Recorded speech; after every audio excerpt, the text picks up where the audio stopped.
Hey folks, it's Matt the Realty Guy. How are you? Well, today we're filling out another contract here, and I'm going through going, you know what? This might be a pretty good topic, just as a defining moment in here. I wanted to talk about contracts, what makes them void, what makes them voidable, what makes up a contract, and what actually is a contract. So let's get into the definition of a contract. So I'm going through and I'm like, what's the best way to be able to define it?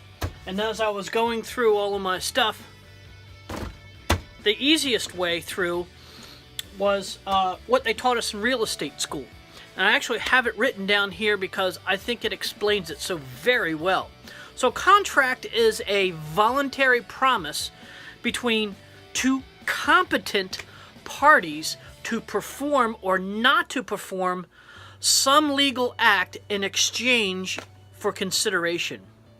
So contract is either an agreement or a promise. The contract is essentially a promise or a set of promises.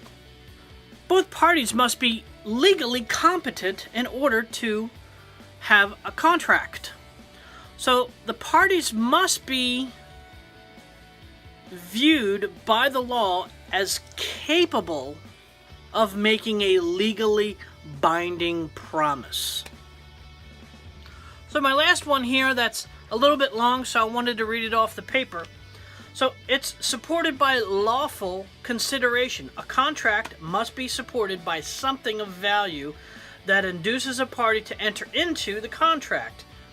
And for a legal act, a contract is invalid if it attempts to hold an illegal objective. So let's look into the elements of a contract. What is it that makes up a contract? Offer and acceptance, consideration, legally competent parties, we just talked about that, consent, and of a legal purpose. So let's go into one of the definitions of consideration.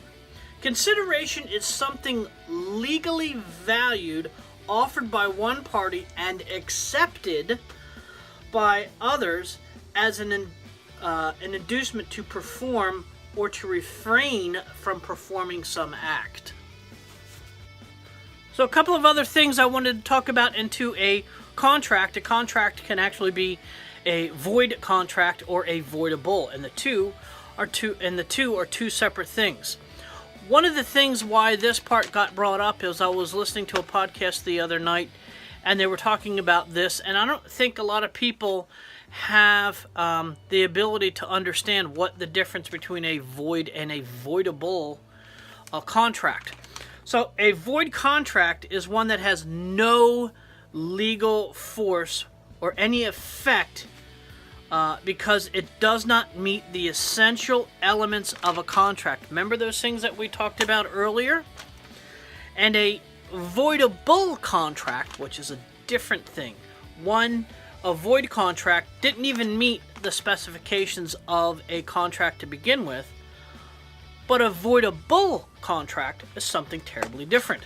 So the voidable contract is a contract that seems to be valid on the surface but may be rejected or disaffirmed by one or both parties.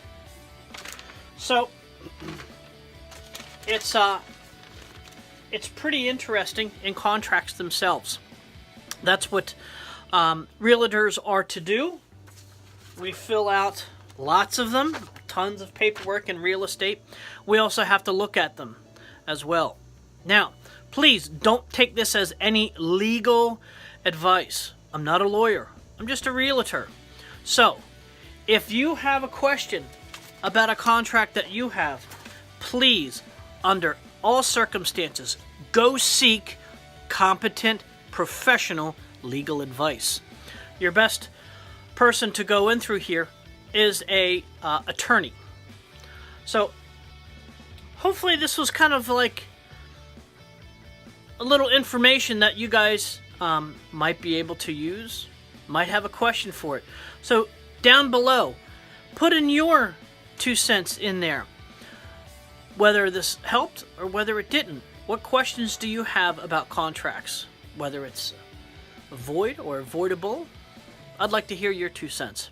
So again, it's Matt the Realty Guy, 410-365-1608. Please, if you're in the Baltimore area, up in the Hereford zone, Sparks, Moncton, any place like that north of Baltimore, or in Baltimore in general, please give me a call, 410-365-1608. Again, it's Matt the Realty Guy with O'Connor Mooney Fitzgerald Realtors. Hopefully you found this information useful. Thanks again. We'll talk to you later. Bye-bye.